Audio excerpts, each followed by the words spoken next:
अस्सलाम वालेकुम। तो जी कैसे हैं आप सब? आई होप आप सब बिल्कुल ठीक ठाक होंगे। अल्लाह ताला आप सबको अपने घर में खुश और आबाद रखे। तो जी मैं हाज़िर हूँ अपने एक और व्लॉग के साथ। और आज के व्लॉग में ना मैं आपके साथ यानी कि अपनी कल की रूटीन शेयर करूँगी। ये सारा व्लॉग कल का अब इंशाल्लाह आपके साथ ना डेली की व्लॉगिंग करूँगी, जो कि मेरी डेली की रूटीन होगी। और कल जी मेरे हस्बैंड ने निकाल ली थी एलईडी, और वो कह रहे थे कि जी आज तो एलईडी लगा ही देनी है, क्योंकि बच्चे भी कह रहे थे कि टीवी देखना। तो उन्होंने कहा चलो जी आज ये काम कर ही देते हैं। तो यहाँ पे हस्बैंड ने निकाल ली थी एलईडी, और मैं ना किचन में बना रही थी राइस, और वो बार बार मुझे बुला रहे थे कि आओ मेरे पास आके खड़ी हो, मेरे पे मुझे कुछ चीज़ें चाहिए होंगी, मुझे पकड़ाना करना। और मुझे वहाँ पे ये था कि शाम हो गई है, हमने दोपहर को भी कुछ नहीं खाया था नाश्ते के बाद। तो मुझे ये था कि भी हम जल्दी से ना मैं राइस बना लूँ, इतने में हस्बैंड एलईडी लगा लेंगे, चलो जैसे ही वो लगेगी ना उसके बाद हम खाना खा लेंगे। लेकिन वो कह रहे थे कि जी मेरे पास आके खड़ी हो जी यहाँ पे। उसके बाद मैं आ गई थी किचन में, साथ साथ मैं वहाँ उनकी बात भी सुन रही थी और किचन में भी अपना काम कर रही थी। तो यहाँ जी मैं बनाने लगी हूँ बीफ का यखनी पुलाव बनाने लगी हूँ। और इसमें मैं साबुत सारे गरम मसाले डालूँगी, यानी कि काली मिर्चें, बड़ी इलायची काली वाली, और लौंग इसमें मैंने डाले हैं। और मैंने इसमें डाला है दालचीनी डाली है इसमें। इसमें जाएगा जी सफ़ेद ज़ीरा, और सौंफ जाएगी, और जाएगा खुशक धनिया, लहसुन अदरक का पेस्ट। अच्छा, अक्सर लोग ना इसमें प्याज भी डालते हैं यखनी पुलाव में, पुलाव बनाते हुए, यानी कि यखनी बनाते हुए। और ना टमाटर भी मैंने तो बहुत से लोगों को डालते देखे कि वो बॉईल करते हुए डाल देते हैं। बाद में उन्हीं टमाटरों को या तो ग्राइंड करके डाल लेते हैं, या फिर उन टमाटरों को साइड पे रख देते हैं, बस उसका टेस्ट निकाल लेते हैं वो यखनी में। लेकिन मैं टमाटर और प्याज दोनों नहीं डालती, मैं सिर्फ़ और सिर्फ लहसुन अदरक का पेस्ट डालती हूँ। अच्छा, जितने मैंने स्पाइसेस बताए हैं ना, आप यही स्पाइसेस अपनी यखनी में डालिएगा। और इसमें ना आपने लहसुन अदरक की मिकदार ज़्यादा रखनी है, तो इतना अच्छा टेस्ट आएगा कि आप खुद हैरान रह जाएंगे। सौंफ मैंने इसमें 2 टीस्पून डाली है, और सफ़ेद ज़ीरा भी 2 टीस्पून डाला है। और जो सफ़ेद ज़ीरा नहीं, सॉरी, खुशक धनिया 2 टीस्पून डाला है। और जो अजवाइन है ना, ये तकरीबन 2-3 चुटकी के करीब अजवाइन भी मैंने इसमें डाली है। आप इसको ज़रूर डालिएगा, जब आप डालेंगे ना तो आप हैरान होंगे, पूरे घर में आपके सूप की खुशबू ही हो जाएगी। बहुत ही खुशबूदार सौंफ ये बनेगा, यखनी बनेगी आपकी। और इसमें मैंने ना बादियान के फूल के ना 3-4 कलियां डाल दी थी, क्योंकि साबुत फूल तो ख़त्म हो गया, बस मेरे पास उसकी टूटी हुई पत्तियाँ ही पड़ी हुई हैं। उसके बाद जी मैंने इसमें लहसुन अदरक का पेस्ट डाल दिया था, और सिर्फ नमक ऐड किया था मैंने इसमें, और कुछ भी नहीं ऐड किया था। उसके बाद मैंने इसको दम पे पका लिया था। और देख लें जी, आप भी देख लें इसको।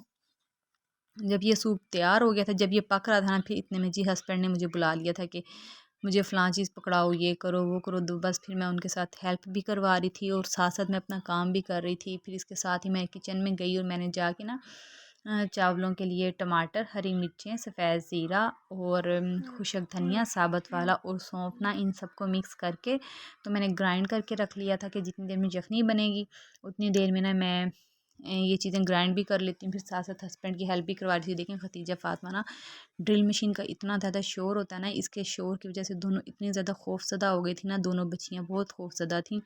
इवन के खतीजा तो ज़ोर ज़ोर से रो रही थी, और कानों पे हाथ रखे हुए थे दोनों।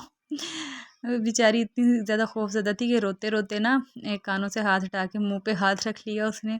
अच्छा, पता नहीं मेरे बच्चे क्यों शोर से डरते हैं। अगर आपको कोई वजह पता है ना कि बच्चे शोर से क्यों डरते हैं, तो मुझे ज़रूर बताइएगा। अच्छा, शायद इनकी वजह ये भी हो सकती है कि मुझे खुद बाकायदा तौर पे ना शोर से और हाइट से डर लगता है। हाइट फ़ोबिया मुझे, यानी कि क्या है, ये कह लें कि मुझे बहुत ज़्यादा खौफ़ आता है हाइट पे जाने से।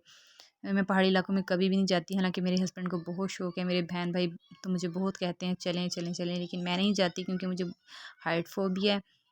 तो जी यहाँ पे मैंने साथ ही ना मैंने ये प्याज़ ब्राउन करके ना इसमें तमाम खड़े मसाले डाल दिए थे, यानी कि बड़ी इलायची डाल दी थी मैंने। और मैंने डाल दिया था इसमें काली मिर्चें, लौंग, और दालचीनी, वो मैंने इसमें डाल दी थी। और जब वो ब्राउन हो गई थी ना, फिर इतने में मेरी यखनी भी बन गई थी। तो फिर मैंने इसमें आके बीच में बीफ डाल दिया था। बीफ के साथ ही ना मैंने इसमें डाला था, नमक डाला था, पिसा हुआ खुशक धनिया डाला था, और हल्दी डाल के इसको थोड़ा सा भून लिया था कि ये मिक्स हो जाए। लहसुन अदरक का पेस्ट भी डाल दिया था। फिर मैंने वो जो टमाटर, हरी मिर्चें, और अ, धनिया, और सौंफ, और अजवाइन अजवाइन सॉरी कह रही हूँ, ज़ीरा जो मैंने पीस के रखा हुआ था ना, वो भी मैंने इसमें ऐड कर दिया था। जब सालन अच्छी तरह से भुन गया, तो मैंने इसमें ये यखनी ऐड कर दी थी। अच्छा जी, यखनी मैंने इसमें बहुत ज़्यादा नहीं डाली थी, मैंने हाफ़ डाली थी, क्योंकि ना यखनी यखनी काफ़ी थिक थी, हड्डियों के ऊपर काफ़ी ज़्यादा चर्बी भी थी, तो उसका भी ऑयल निकला था। और मैं सिर्फ़ 1 गिलास चावल पकाए थे, उसमें अगर मैं सारी यखनी बना डालती ना, तो एक तो चावल हैवी बहुत हो जाने थे। वैसे भी ये चावल खा के ना आज सुबह जब मैं उठी ना, मेरी बहुत ही तबीयत ख़राब हो गई है। एक तो चावल बीफ वाले, ऊपर से यखनी वाले काफ़ी ज़्यादा हैवी चावल बन गए थे इसके बावजूद भी, और ना ऊपर से चावल। तो बस मैं ये खा के सोई हूँ। जब मैं सुबह उठी हूँ ना, मेरा तो मुझे ऐसे मतली-मतली हो रही थी और इसमें घबराहट हो रही थी। तो जी, ये जो बाकी जो 1 मग यखनी बच गई थी और ये सारे जो स्पाइसेस हैं ना, ये मैंने अलग से निकाल लिए थे। अच्छा, यखनी मैंने छान के दोनों में नहीं डाली, क्योंकि इसमें जो ऑयल था ना वो फिर सारा छन जाना था। ख़ास तौर पे जब मैंने मग में निकाली है तो वो तो उस टाइम जम चुका था।